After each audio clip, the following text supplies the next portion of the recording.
Good afternoon. It's afternoon in Ontario, Canada, at least, on the 22nd of October 2023. And today's reading is again from Affirmations for the Inner Child by Rokelle Lerner.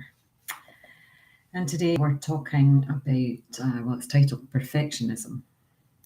Today I will allow my partner to be human. Because my parents were never there for me emotionally, I grew up with an insatiable desire for love and acceptance. My need led me to create an image of a person who could meet my emotional needs, all my emotional needs. Unfortunately, my myth of the perfect partner has soured my intimate relationships. Because of it, I have neglected the task of taking responsibility for my own happiness. Today, I will allow my partner to be human. This does not mean I will submit to an abusive relationship. Giving my partner the freedom to be less than perfect is different than giving him or her the freedom to abuse me. Today, I will freely release my partner from the burden of meeting all of my emotional needs. Oh, I could speak for hours about this one. I was so needy, so needy my whole life after childhood for that perfect partner. And I had to be the perfect partner. So I would pretend to be the perfect partner so that someone would fall in love with me. And then, of course, I couldn't keep up the pretense because I'm not perfect. And, pretending to be exactly what they wanted was, never the best move. And unfortunately, I think that's what lots of people do. They desire someone and they think, if I just am that person that is perfect for them, then they will fall in love with me and we will be together. But it just doesn't work. And neediness of your other doesn't work either. I was very high maintenance. I needed constant reassurance, I suppose, that I was loved.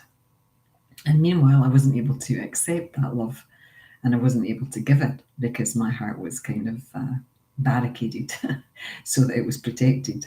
So I was kind of several different fronts for me. I was a lost cause.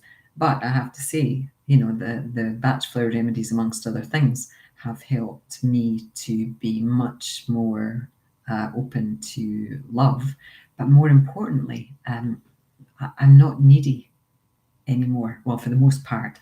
And when I notice that I'm being needy, I take the remedy chicory. And it's a wonderful remedy to help you not need anything from anybody.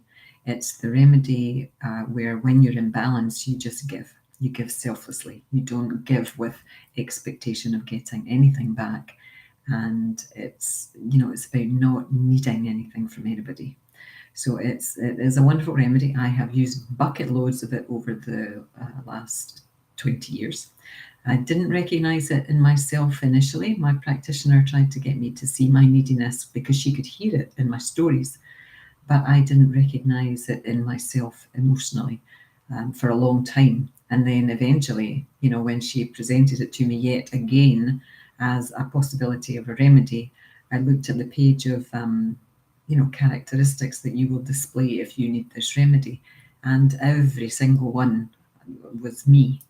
But that was the same list that she had presented to me, 3 or 4, maybe even 5 times prior to that. And I didn't recognize myself as needy.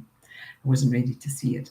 And then I clearly saw it. And I know that I can flip back into that neediness on occasion. And I'm just lucky now that I notice it.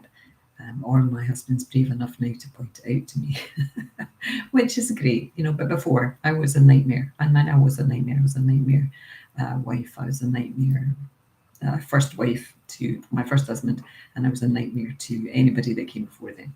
So I'll just add that into this little story of getting to know me. Yours truly was a nightmare. But, taking responsibility for our own emotions is what we have to do as adults to be in an intimate relationship with someone, to let them love us and to be able to love them. We have to take responsibility for our own emotions rather than expecting them to fulfill our needs. Okay, time's up. Have a wonderful rest of your day, and I will see you tomorrow. Namaste. Love to you all.